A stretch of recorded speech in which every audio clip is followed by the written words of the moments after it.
Welcome back to the Barely Holding On podcast. I'm Kearney. And I'm Ryan. And I don't know what episode this I don't know what episode this is anymore, and that's okay. But oh, it's 41. Why are you pulling that out of nowhere? Because Really? last week was 40. You posted about it. Oh, you're so right. I don't retain information. Remember when you earlier were like, I do retain information? Yeah, that's more. Yeah. Yeah. I do my best. Cheers. It's the middle of the week. We are recording a day late this week because we realized that we could recap 2 episodes of The Summer I Turned Pretty in 1 week. And next week is the finale. It is. Big stuff. Oh my gosh. And this week we were able to watch it together instead of me texting you while I'm watching it. Yeah, we watched with our friend Vanessa too. We'll get to that. Yes, how are you? Yeah. I'm better now. Oh. But this week, it's Wednesday. Yeah, but it's been a long week. Yeah. Yeah. It's just one of those. Yeah. Heard. Yeah. Okay. Media. Do you have a media?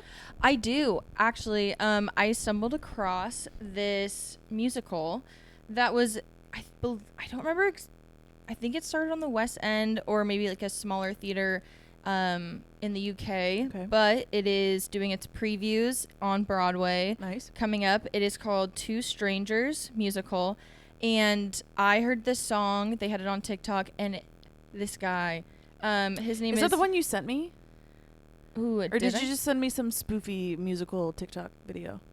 Maybe. Of people singing about Tinder. Oh, yeah, no, not this. Okay, that's what I figured. Oh, no, it is this. That's one of the... Make up your mind! Well, the video I'm thinking of, because I think that the Tinder video, that one was of the original cast before they moved to Broadway. Oh, so that was from an actual musical.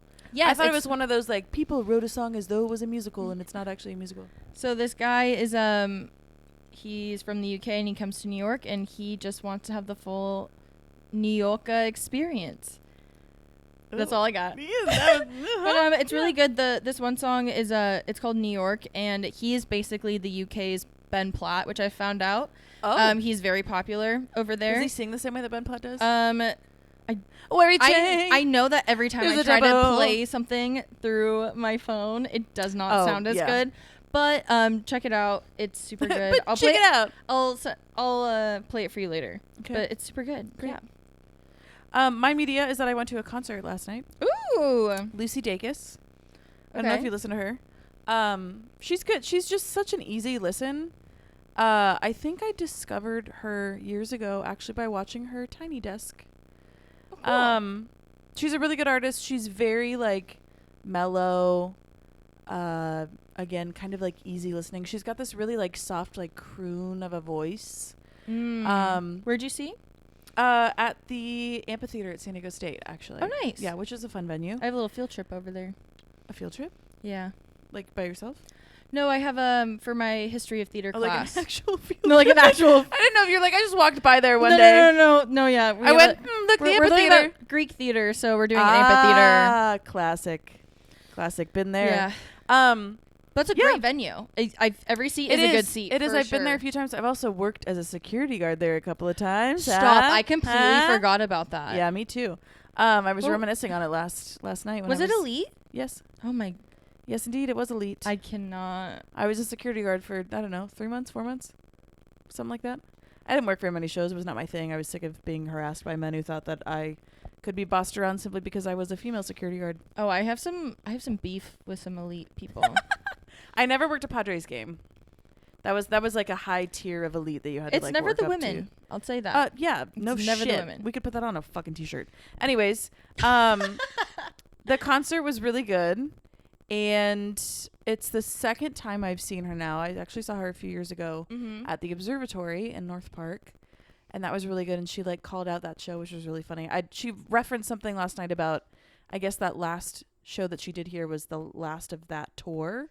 And I didn't remember that, so yeah, she's fun. She's really like real, and she's very sweet. And there was a song where her guitar was not sounding good, and I kind of noticed, but I was like, oh, maybe it's just this, like I don't fucking know. Maybe it's just the song, but it sounds a little off. And she stopped in the middle. She's like, I'm making an executive decision. My guitar sounds like shit, and you guys don't deserve that. So like, let's swap it out, and we're gonna restart from this spot. Wow. And I was like, hell yeah. And also one of the coolest things that she's doing on this tour, and this San Diego last night was the first night of her like second leg of this tour, her Forever Is a Feeling tour, which is the name of her most recent album. She became an officiant, and she is marrying people at each show. Stop. Yeah, how fun. Mainly for like people who might have their rights taken away soon based on everything going on in the country. Wait, that's amazing. Yeah. So 4 couples got married last night in the middle of the show. Yeah. Oh my gosh. I took a video of it. I could cry. That's amazing. I shed a tear. I would have. I posted a TikTok 100%. With a video of those people. I just got the clip of like her finishing up essentially the like all the legality stuff. Mm-hmm. And them all saying I do, and you can't hear it obviously. But I posted a TikTok of that, and one of the people in one of those couples was like, that's me and my wife that are like just next to the right of Lucy. And I was like, oh, you guys were so cute. Oh like, congratulations. Gosh. It was really cool. And it was very punk rock of her. So that was fun. I wasn't sure. I had seen her post on Instagram when the first leg of the tour was happening that she was doing that. Again, to like support mainly the LGBTQ plus community. Mm-hmm. And I was wondering, I hadn't seen her post about it in a little while. So I was like, oh, I wonder if she'll still do it. Like, I don't know. I don't know if it's every show. And then sure enough, we're sitting there and Vanessa and I were like, what's that like group of people being walked backstage and like 3 songs in? Yeah, and I was joking. I was like, oh, maybe they're going to be like extras later. And Vanessa was like, oh, they're definitely going to be the ones that get married. And I thought she was joking, and she wasn't. And it was definitely the people that were going to get married on stage in about 15 minutes. So yeah, that was really cool. It was just it was a fun little evening. Yeah, that's really neat. Yeah. I love that. I love when people can cool. use like really, their space and like be able to celebrate other people and just like humanity in that way. Really puts her money where her mouth is, and she uses her platform as much as she can, which is really cool. So yeah, I respect it. I mean, I went to a concert on Thursday. Yeah. And I didn't know a single song by this person. What show was it? It was at Saquon. It was at the River. Okay. It was the last of the River series for like the country or like country music. Yeah. And I want to say, I was trying to figure it out as you were talking. I want to say it was like Jackson Dean, like very country name, whatever. And you not knowing any of the songs never stops you from lip syncing to words that aren't real, though. No, I somehow have like found, when I saw Brand New, I could guess every single lyric. But for this, well, some of those is like, especially with pop punk, like it's pretty easy to guess what the next. Yes, but also I love it when you don't know. When you don't know it, you can go to the bathroom whenever you want, because you're not waiting for certain songs. You're like, you can just have a good time. You don't have to pay attention. Whatever, you're doing your own thing. Mm-hmm. And then for Jackson Dean, I wasn't sure, and then I go and I'm like, oh great, like what's this gonna be like? Is it gonna be like a poppy whatever? It was very much like singer-songwriter, very Nashville, but like in the best way. And I was pleasantly surprised with everything that he did. And I was like, oh, okay, you got a new fan. You got a new fan here. But it was a good time. Okay. Should we dive in? Oh my god. The Summer I Turned Pretty. We have 2 episodes. We have 2 episodes. We have 2. I took okay, you have notes. I took a whole note.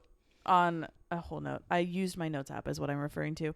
And I took a lot of notes on last week's episode while I was watching, because I knew because I wanted to remember all things. I'm not going to go through all these, but there's, as you can see, I'm showing Ryan, every third bullet point is in all caps. Yeah. What were you going to say? I mean, I guess you do watch it before me, but like sometimes I'm like whenever I'm watching it, it just my notes app is me texting you. Yeah.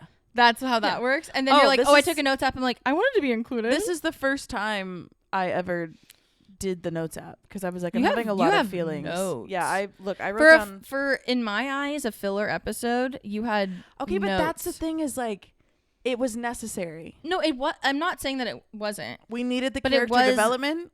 We needed a little bit of come down in comparison to tonight's, and a little. Well, yeah, so much happened in tonight's episode. Holy fuck! I can't wait to get. But like last week's episode was very necessary. We needed to see Belly choose herself for a bit. We needed to see everyone come down from the fucking emotional fireworks that everyone went through, and we needed to see some we needed some space there. If we just went right into like more action and more like Conrad's going after Belly or Belly's coming back to Jeremiah. Like it would be too much. Honestly, just felt very unrealistic for me Why? last week's episode, just because I just couldn't imagine. Maybe it's just like I couldn't picture myself, or maybe being in Belly's position with like the things that we know about her, for her to go after this bag and go to this warehouse party. Yep. Show up. Yes, I could see her helping out the one girl. I Yep. could see her doing that for sure. But then still going in and full on going up to this guy and kicking him and like getting and being that like assertive, it just either is showing this breaking point for her of this culmination of so many things are going on that she just like is at her breaking point where she just needs to get shit done. But like I just couldn't imagine being a girl by yourself in a new country where, hey, you barely know the language and you're just going to show up and confront this man in a very typically dangerous like setting in that way. Yeah, I mean, I think it just speaks to part of what you said about like this is her breaking point, but also like it just I think is supposed to show us how like fucking over it she is. And, you know, for better or for fucking worse, she's so attached to the goddamn fucking ring because it means a lot to her and it's important, even if she doesn't want to get back with Jeremiah, which obviously she doesn't, but it's important to her and it meant a lot to her and she doesn't want to just lose that and she's not ready to let go of it yet. And I think that's the point. So is it absolutely ridiculous that she's going to this warehouse rave to get back her fucking backpack with a $15 engagement ring in it? Yes. Yes. My favorite was the DIY TikToks when it was just like some like spool of like copper wire and like a rhinestone. People were like, look, it's Belly's engagement ring. Tinfoil. Yeah. And I'm like, yep. I really liked that moment actually when you just saw her kind of snap and kick ass and fucking take names for it. Why not? Because here's the thing is she used to be assertive. Mm-hmm. Even though she's still kind of immature, like she used to speak her mind and she used to do those things. She used to have a fucking backbone. And then she dated Jeremiah for 4 years and that went out the fucking window. So yeah, I liked seeing that happen for her. Okay, I'm just going to briefly go through some of the notes that I have. Let's see. First one right off the bat, and I will argue with anyone who disagrees with me on this. I am so glad that Belly didn't approach Conrad in the airport. I agree. I saw some people that were angry about like she should have at least no. Bitch needs to go and get her shit done first in Paris. Also, they need to they don't need contact yet. That wouldn't have been her though. Right. Like that would have been so out of character. Yes. Because she has put her foot down with that. Yeah. And I think this is also the first time in a while that she has put her foot down in something. Yeah. And set her mind to something since like always bending to Jeremiah. Yep. She's not bending to him, to Conrad. Right. It would not have been satisfying if they had any sort of contact in that agree. Episode. I even wouldn't have accepted them like making this longing eye contact. Yeah. I'm really happy that there was no contact before she left. But also, wait, why was he there then if he didn't end up leaving? Was he going to go back to get on the plane, but he didn't know that the wedding was called off. And that's when his dad called him. Yeah. And that's when he finds out and he's like, oh, fuck, I need to go fix it for Jeremiah, basically. I have some questions about that airport. My second bullet point. Why does Taylor's hair look better hours after the event than it did for the wedding? Oh, I'm sorry. I was thinking this. Why did it look so much better when you guys were drunk at the bar than it did minutes before you were supposed to be at the altar for your best friend? Also, why is all of a sudden Taylor besties with Jeremiah out of like... Yeah, this is they always have had a good relationship, but this felt like weird. But we'll get to that. We'll get to that for the next episode of like people sympathizing with him in a weird way. Oh my god, yeah, fucking gag me with a spoon.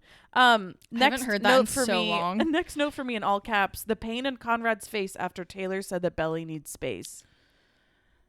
And here's the thing: most of my notes are just I was going play by fucking play essentially for this episode, so I won't go into all of them. But I really liked. Again, I actually really liked that episode. It felt very calming. Like we had just had so much turmoil for the entire fucking season so far in this build up. And I think the show did the big explosion really well. And then I think we did kind of the calm after the storm also pretty well. And I think it was necessary to see Conrad come to terms in this episode with the fact that he fucked some things up and he can't fix it. and he can't always fix it. And he can't always fix it for Jeremiah specifically. And he needs to just let Jeremiah lean on other people. Yeah. And figure it out for himself. And relating to his dad a little bit. And not the, I don't mean in the way of like Conrad had this talk with his dad and he realizes that he is his dad, because that's not true at all. But I really liked that scene between Conrad and Adam, because Adam's like, yeah, I fucked up too. And why do you think I like left for a little bit, so you guys could figure it out? Realizing that's what Conrad Conrad did, was like, left. Oh, I need to do that so that Jeremiah can heal. But even then, he needs to be there. I think he learned the opposite. I think that's why he stayed in Cousins. That's why he stayed close. No, but after that conversation with Adam, that's when he left. What do you mean? He went back to California? Yeah. He did? I thought he stayed in Cousins. No. And that's why Jer's like, you can leave. Is that when he left? The conversation that Conrad had with his dad was after Jeremiah was at the house and like, you can fucking go now. Yeah, because Conrad's realizing that he can't fix it. He can't just stick around and fix things for Jeremiah. And he needs to just let something else work it out. And Conrad can't always be the fixer and the hero. Yeah. I really liked that. I liked seeing that for him. I liked seeing Belly realize that she needed to take the time to find herself and not just go back home and being around the people that, you know, not on purpose, but have kept her in the box that she's been in. I think it was a really good, like, growth episode. Besides fucking for goddamn Jeremiah, because of fucking course. That man never learns anything. I'm so fucking sick of seeing his face on my television. And when he said to Belly, don't fucking call me again. Oh, it was fight. Like, I was ready to fight. It would have been on site for me. I just, I can't stand him. I really can't. I have a lot of other notes. It really is just, and then again, going back to what I said about like Conrad realizing that whole episode, it takes Conrad continuing to get this message of like, you're not what Jeremiah needs right now. You cannot fix this. This is like, you need to give him his space. But it really, like when Taylor explicitly said to Conrad, you're not what he needs right now. And again, this like pain in Conrad's face. I just think it's really nice to see that addition for the Conrad's arc of like, he has had this great growth. He's gone to therapy. He's learned all these things about himself, and he's started to behave differently in healthier ways in his relationships. But he still has to learn this final fucking thing that he can't just fix everything. And it's okay to fuck up because it was actually you trying to do something that you wanted. And that's okay. You're going to fuck up sometimes. And you're going to hurt other people. But especially with like him thinking this whole thing of what he promised his mom of taking care of Jer. And so like that has been his just like he wants to fulfill this. And I feel like Susanna is such a driving force for all these characters. She is the reason why a lot of these people are doing the things that they do and have changed and lost themselves in a way because they've wanted to like memorialize her and do good by her. And that was something that he needed to let go of, realizing like he can be his own person and still being there for someone. Right. Yeah. Okay. I was mad that Steven was tuned out when Redbird referred to Lacey at the bar. And I know that was on purpose because they like teased. Redbird was like, oh yeah, well now you're single, you're gonna Lacey, da-da-da-da. And Steven was like focused on Taylor or whatever the fuck. Again, just annoyed at the beginning of the episode. Yeah. Kind of glad that Laurel and Adam had like a little spat and they were like, let's help each other out and take these things to the shelter, whatever the fuck. Cool. Again, for me in all caps, not Belly almost losing the ring, LMAO. In the fucking airport, I was cheering. I was hoping she would never find it again. And then lo and behold, she wouldn't have left. She was chasing around the entire fucking city for it. So there's had that. she not found it in the airport, she wouldn't have left. I know. She was in Paris at that point, but she just in the airport? She was about to. No, when she dropped the ring, she was at like customs or whatever. I thought the that passport was check. In Paris. All right. Yes. A note for me: emotional scene between Belly and her mom. But can we talk about how cute the shower tile is in Laurel's bathroom? I'm sorry. What can I say? I'm just a girly. It was like this cute pink tile, and I was like, oh. You're like, okay. This bathroom is styling. Okay. Jeremiah saying she didn't call. Why would she? You guys called off the wedding last night. Why would she call you? But also the way that he did it. He's such a bitch. And like that whole way, just like, she didn't call. getting like, he's like, little Steven's like, don't make me regret giving this to you. And he like sits down in his boxers like, She didn't call. Big baby Jeremiah. Baby Jeremiah. Yeah, here we go. Belly's bag gets stolen. And I quote, "It had a very valuable ring in it. Shut up," in all caps for me. Oh my God. Conrad's still trying to help with the right kind of Gatorade. Again, these things of like, he knows Jeremiah and he knows how he can help, but it's not Also it's not bad. doable. Also, Taylor shouldn't have said who gave the Gatorade. Yeah, I mean, I look, don't think I would have said it. I think Taylor's just. I feel like it's instigating. That's instigating to me. No, I just think she was trying to be like but like he's. But trying to if help. you're already saying to Conrad, this is not what Jeremiah needs, then why are you adding on to it? She's imperfect. I think that's all that is.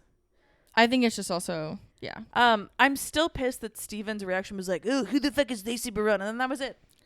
And then he confessed his love to Taylor, and Taylor confessed his love. And then this her love to motherfucker's Steven, still and sleeping on your couch. correct. No. Yeah. I'm Wrong. mad that Steven has not beat Jeremiah's ass for cheating on his sister. What are we Pissed. talking about? Conrad was more pissed off than you were. What are we talking about? It's your little sister. Stupid. No, that made me so Stupid. upset. This was very important to me. Jeremiah, and I quote, "I don't know what to do without her. I don't know how to be. She's my whole life." And then Taylor literally followed up and was like, "But she shouldn't be. Like, that's not how this works." But that, again, like, it's so... I love that we keep getting very obvious pictures of, like, this is why he's so fucking attached, is because he hasn't been his own person without someone taking care of him. His mom died, and he immediately was in Belly's arms, and they put each other back together. We know this. That's how they think about it. They've said that to each other. And here he is again being like, "She's my whole life. I don't know what to fucking do without her." He's finding a Because he replacement for his hasn't- mom. Yes, because he hasn't just been an independent person that has cleaned up his own shit. Someone else has to He's fucking such a do it little for bitch. him. And we saw that in this week's episode too. Oh, I have so much. We won't get into that yet. I wrote down, if the person who has her backpack is this dumb boy she's gonna have a fling with, I'll be pissed. Ew, Belly. It wasn't, Okay, but I was like, that'd been if that's so funny. this motherfucker, The I'm one gonna that be was so dancing mad. and just going like this. Yeah, he looked like a. That's my bag. He looked like a like a weird side quest you'd get in a video game. 100%. Yeah. Like on Grand Theft Auto, Yeah, for sure. Yeah. Just tweaking out. He's like, solve my riddle to get your bag. This really killed me. Not them letting her into the rave with a suitcase. That bitch has a rolling suitcase, and they let her into a warehouse party with it. Hey, all she needed was a password. A rolling suitcase. You could not be more of a dumb tourist. I literally said in this note, Benito looks like a child. I stand by that. I stand by it. I think he does.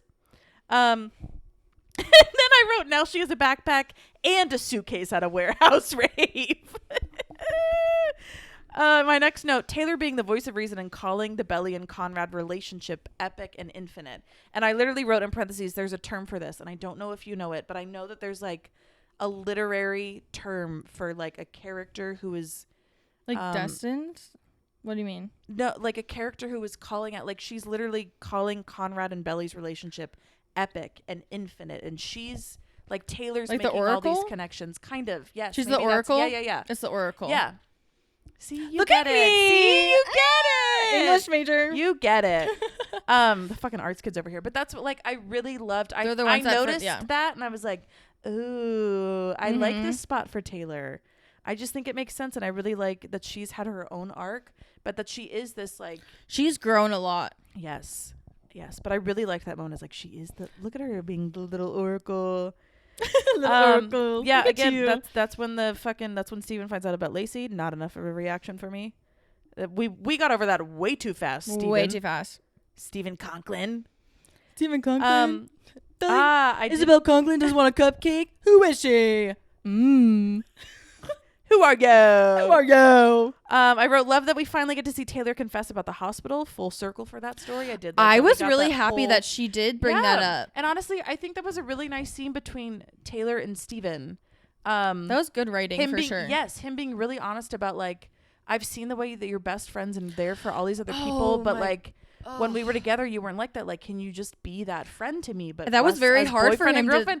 Yes, I think it was such a good scene. It was such like a really real. I have chills. Like Yes, actual chills. it was a really real depiction of how like healthy communication works. Like he was like, hey, Yes. I've seen what you're doing with these other people. Why can't you do that for me? And she's like, well, I'm fucking scared, to be quite honest with you. And again, I wrote down, Taylor is every guarded girl who is so terrified of it working, especially with the example she has in her mother's relationship. You know, like it's not like she's had great fucking examples of people that she looks up to, but it's our only relationship that we're seeing actual communication.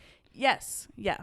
And again, my next note, I feel like we're wrapping up other relationships in this episode so that Belly and Conrad can have center stage for the last 2 episodes, which is kind of true. We'll get to that when we talk about this week's episode. But again, I liked that episode. I liked that we were wrapping things up. I liked that we were kind of completing arcs for other people so that we can just focus on moving into the future and kind of moving past the wedding for the end of the season. I then wrote, it's really funny because I don't remember half these. I wrote, bro, Benito isn't even cute.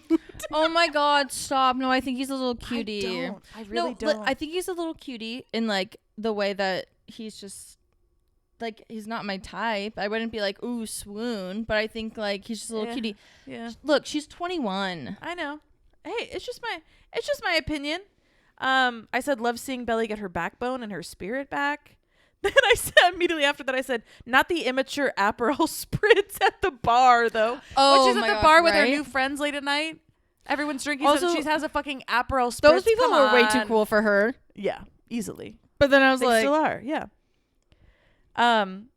I couldn't believe that Belly called Jeremiah, but then I did like the fact that we got this kind of what we thought was closure, and it wasn't. But I liked that was kind of the catalyst for her staying. I really appreciated that. I said I loved seeing Belly stick to her guns and she was finding herself.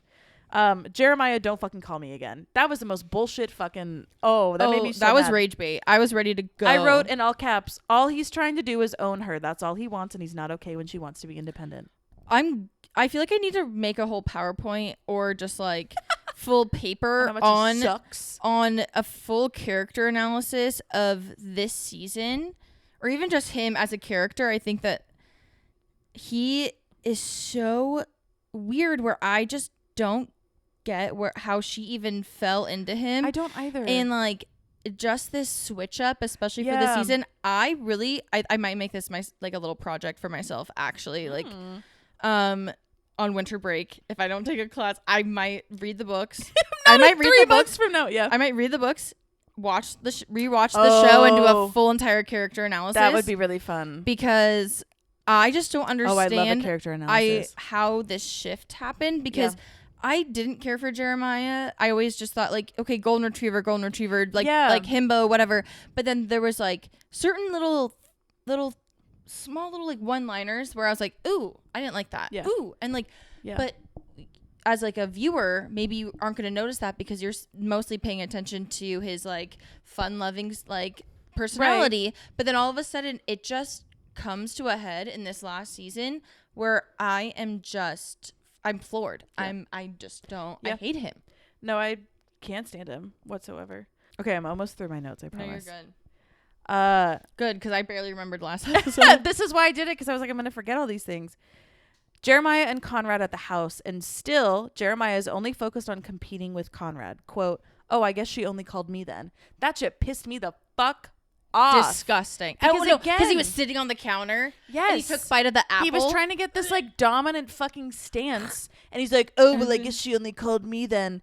Again, it's like all about owning her and having her be this object that he's in control of and can dangle in front of Conrad's face. It's never been about him actually loving her enough to just want to be with her. No. And make her life easier. Because he would know her. He doesn't know her. Correct. Even still, after he's fully lost Belly, he's still trying to dangle it in Conrad's face to make him angry. And it just goes to fucking show how much Jeremiah fucking sucks. Like, you're going to sit there. I hate him. And try to make Conrad pissed because she called you and not Conrad. And meanwhile, in this scene, we see that Conrad only gives a shit about the fact that Belly is in Paris and she's not here and he's concerned for her. It's so wild to me. And then I wrote down Conrad telling Adam that he fucked things up for Jeremiah and Belly. And then I wrote, Adam is so clueless. This is painful. It was really funny when Conrad was like, well, I told Belly that I loved her. And Adam was like, why? Why do you think? For fun? What the fuck? Also because I feel like he has Adam has also never been forthcoming with his emotions or feelings. Like it's always been very transactional for him. And especially now with him being with Kaylee and everything like that. Like obviously, like, we'll talk about it a little more, because I do want to make a comment on that, of like this week's episode of the lack of Kaylee.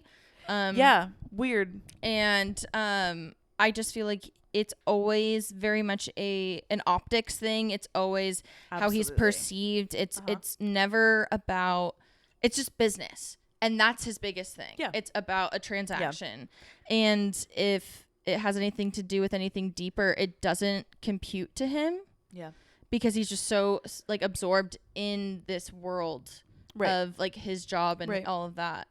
And a lot of people get like that. And it's scary. And I wonder if I don't think he was always like that, because I think, what was it? At one point he liked Laurel or something and ended up with Susanna. He and Laurel were together like way but like back when.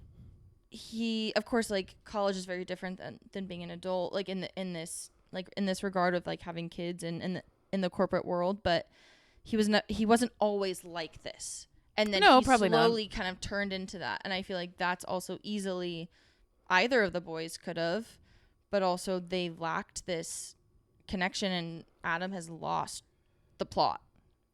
A little, but I think that's just kind of, we start to see some of that come back though, right? Like in this episode, like he's there for Jeremiah and they embrace towards the end of the episode.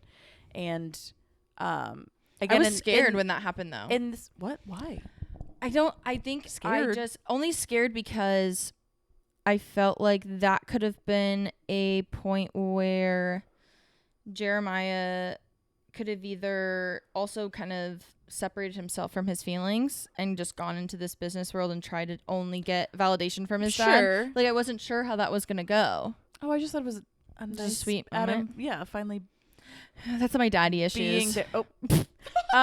But again, I did really like this scene between Adam and Conrad. I think it was healing for both of them. And I think, too, it was really cool, again, to see this kind of Conrad just for a moment, but he kind of parallels Adam. You know, we're drawing this line between Adam being able to understand how Conrad's feeling and going, yeah, like when I fucked up, you mean that? Are we talking about that? Yeah. And I liked it. I don't know. I wrote down Conrad is mirroring Adam now. He's hurt Jeremiah so much that he can't fix it. Mm-hmm. And I just think it was this nice, I don't think at all it was like a Conrad's going to be like Adam. I think it was just a way to finally Jeremiah have some intimacy between Adam and Conrad of like, oh, we do have, like, you are my dad. You can understand me sometimes. I think that was really nice. Mm-hmm. I wrote down, not the rebuilding of Notre Dame, quote, rebuilding is possible. Shut up. That was so cheesy to me. That was so fucking cheesy. We took Notre Dame being burned and rebuilt for Bella to be like, internal monologue of, but things can be rebuilt. And okay, we get it. You're in Paris. You chose yourself. We get it. Okay, the episode ended and I wrote, I am not satisfied, but I get that we have to set the story. So that's where I left off. I felt kind of at peace for once, and I wasn't terrified of what was going to happen next. Any other thoughts on that episode? I was happy with Taylor and Steven. I was really happy with their connection. Not much else. I feel like everything, I mean, I was still upset, obviously, about Steven's reaction, but I feel like there wasn't much else to, like, really add. I think it was a necessary episode, but it was a transition piece, and it was transition for sure. Okay, so now this is what I've been dying to tell you. I woke up. Oh no. Half awake. Oh my God. I can see Ken laughing in the corner because I already told him this. I woke up ish in the middle of the night after, or 2 nights after I watched this episode. Mm-hmm. I don't remember why I woke up, but I all of a sudden had this thought of, oh my God, I have the best joke that I need to write down and tell Ryan about this episode. This has never happened to me before. Okay, I want to make that really clear. I've never come up with a joke in the middle of the night and thought that I needed to write it down. That doesn't happen to me. I also usually don't wake up in the middle of the night like this, but beside the point, I was half awake and my eyes are closed. I was like, I need to put that in my notes app with the same so that I remember it. Oh my God, you're thinking of me. God, I love that. Oh my God, cute. wow. I was like, I need to put it in my notes app. I don't want to forget it. Spoiler alert, I fell back asleep and did not put it in my notes app. But do you remember? 10 minutes after waking up that morning, I was like, oh my God, I never wrote it down, but I need to write it down right now. Okay, bear with me here, okay? Okay, I'm ready. Oh no. I have to say too, I want to preface this with, I was so proud of myself when I came up with this at 3 a.m, half awake. I was like, oh, this shit's gonna fucking slap. Oh, banger. I'm gonna tell her while we're recording and it's gonna fucking slap for sure. Okay. So, not me writing Jeremiah. Okay. Belly chased her backpack around the city of Paris, the entire city of Paris. She took a train to a warehouse rave, and she kicked some guy's ass to get her backpack back with a $15 ring inside. Mm-hmm. Right? Mm-hmm. So it really makes you think, what would she do for a Klondike bar?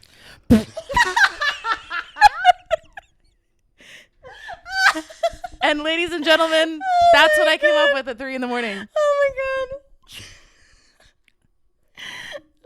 Yeah, thank you. Thank you. It's that, and it reminds me of the Thank you. the Chef Boyardee like commercials when they roll the can Oh, rolls after God, them. I hated those commercials. Anyways, I thought I was really clever, so thank you so that's much for great. laughing. Oh Yeah. my god. And you know what? I'm proud of you. Thank you. Well done. Thank you. Well Have a done. celebratory handshake. Okay, this week's episode.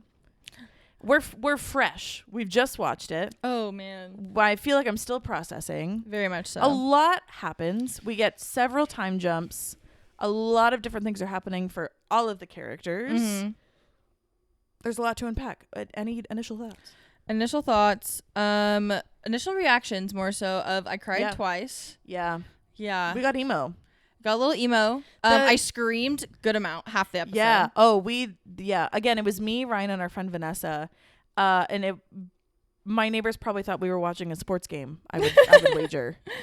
There was a lot of hooting and hollering from me, primarily some of those times. Oh my goodness. And a lot of booing. Jeremiah on screen, obviously. No need to explain that one. Oh, yeah. Biggest reaction is basically how everyone coddles Jeremiah. And he literally cannot learn a single fucking thing. I am so fucking sick of other people enabling him as the victim. Yeah. When my girl Denise sat down on the couch and enabled the fuck out of him, was like, yeah, all these people that have wronged you and fucked you over.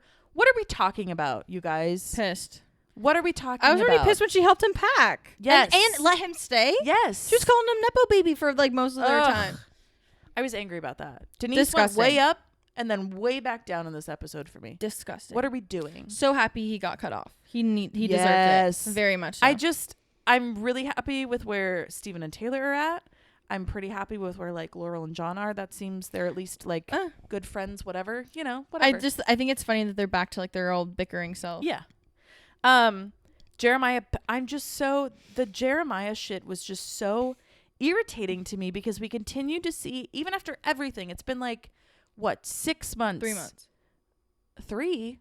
What? Oh, no. At like Christmas time, whatever. Yeah. We're in the 6-month-ish range, 6 to 9 by the end of the episode. Yes. And people are still behaving as though he's been like wrong. And I get it.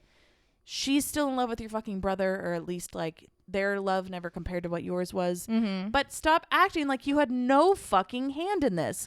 You broke up with her and picked a fight because you found out they hung out on Christmas Day together and didn't do anything. And he basically admitted that he was just trying to hold on to her and he didn't want to lose her. And that was the biggest thing, that at that point it wasn't even about her, it was just the idea of her and about the competition with Conrad. That's all it's ever. And he even said that been. to Conrad. And then when Conrad, that conversation that they had at the gravesite, and him and Conrad being like, she's not an object. Yes. Oh, that was one of the moments where we cheered loudly. Thank you. We cheered very loudly. Thank you. Yes. Because why is Conrad the only one that is realizing this? You have Belly's brother and best friend around, and all these things are being said, and yet they're not calling this shit out. I don't care if you're friends with someone. Yeah, but I think too, I think part of that, not in Jeremiah's defense, but I think part of that is just like Jeremiah's not having the same conversations with his friends that he is with Conrad. No, but how would they not realize this? No, I just think that part of it, like, they're not, Steven and Taylor aren't going to say those things when those same conversations aren't happening. You know what I mean? Like, yes. At the same time, how is Conrad, the one that was in California during all of Jeremiah and Belly's relationship, he has one summer with them, and he's able to immediately call out this shift in her, immediately call out how their dynamic is, and yet these people that are around her all the time and around her haven't noticed that her whole entire persona has changed. Well, I think that's part of the reason why he's able to clock it so quickly is because he spent the time away. So for him, it's like a before after. It wasn't like a gradual whereas shift. it was a gradual shift for everybody else that saw them together for those 4 years. True. And it was like he grieved by himself basically, and then came back to this. He was like outside of the bubble, right? And he comes back and sees that everyone else has changed in these different ways, but no one else is realizing that because they were all in that bubble together. I mean, like that makes sense, but I feel like I would clock that. You would hope so, but again, like, what are you gonna tell your best friend that has been with someone for 4 years? Like, hey, I just want to let you know now. It wouldn't have gotten to that point. That you're different. It wouldn't have gotten to but that. That's what point. I don't think it wasn't an immediate switch at the beginning of the relationship. You know what I mean? So it's like, and look, I guess maybe Taylor like they're fucked different up. one-on-one Taylor's than thought that exactly. And Taylor was also the one that told Belly like, well, if you really love him after he cheated on her, if you really love him, like go get your man back. What are we talking about? What are we talking about? It's over. Anyways, we're not gonna go back there. Yeah, I really liked this episode. A lot happened, but Benito. It's made me very excited for the finale. The way this episode ended. Latino Chalamet, I love him. Oh my god, I don't like him. My friend Isabel wanna let me back inside. It's gold. Well, I there's something beautiful to me about the emptiness. Oh, that killed me. I Emo. gagged. The little photography dude. I gagged. I loved him. Well, there's something beautiful to me. She needed that. She needed a rebound. Absolutely, that's fine. And she knew him long enough. It wasn't like an immediate thing. But let's not waste our time here, okay? Conrad's about to show up. I need you to get into fucking shape. But okay? we know. We were talking about it earlier when we were watching too. Is like we could tell from the body language that she's not. Oh yeah, no. She's not into Benito. There's a difference of like when Taylor was trying to talk her into it of like guarding herself. That was different than it is actually caring about them. Like, yes, she went for it, but I don't think she has the same connection. No. It's fun. It's a little fling. That's what it's supposed to be. But and she knows that. Yeah, I think she does too. What's going to happen if I'm Conrad nervous. sees her and I think at this point, Benito. he will shoot his shot a little bit because he doesn't slink away anymore. You know? Oh, if we just grabs her. I have to say I am a little nervous about, like, she just got a new apartment for a year lease. I'm curious what that does to the ending. Like, do they do long? I don't know. She needs to wind up with Conrad. I think she will, obviously. But I guess we don't really know. If this ends on a cliffhanger of, like, it's just an implied they wind up together someday, I'm going to be pissed. I will throw a fit. I'll be really angry. And after that, we're not going to have this show to talk about. I mean, half the people that are will listening have to are probably be interesting like, again. Ugh, gross. I know. We'll bring another guest. Instead of being interesting, we'll just bring more guests on. We'll just bring guests. Oh my god, it's just yeah. I'm really excited for the finale, but I'm also kind of nervous. I'm terrified. Because it's gonna be done. The show's gonna be done. And if I don't feel satisfied, I'm going to struggle with that personally, and it's all about me. You need to read more romance, and then you won't feel as bad. Because I'm always time. Yeah. Yeah. I haven't read romance in a while. Oh. I'm reading. Okay, I'm listening. Well, I'm listening to this one book right now, and the male narrator, his S's. His name is Kearney. Oh my god, how'd you know? No, his S's, they whistle. Oh, and so I'm playing it in my car, and I'm like cringing. And I'm like praying every time that it switches because there's like the two other like male narrators, but then there's like the girl, and then I'm like every time I'm like it's like it's so loud. Yeah, it kills me every time. Thank you for sticking with us as we recap this silly little show. The good news is, if you hate The Summer I Turned Pretty, you only have 1 week left.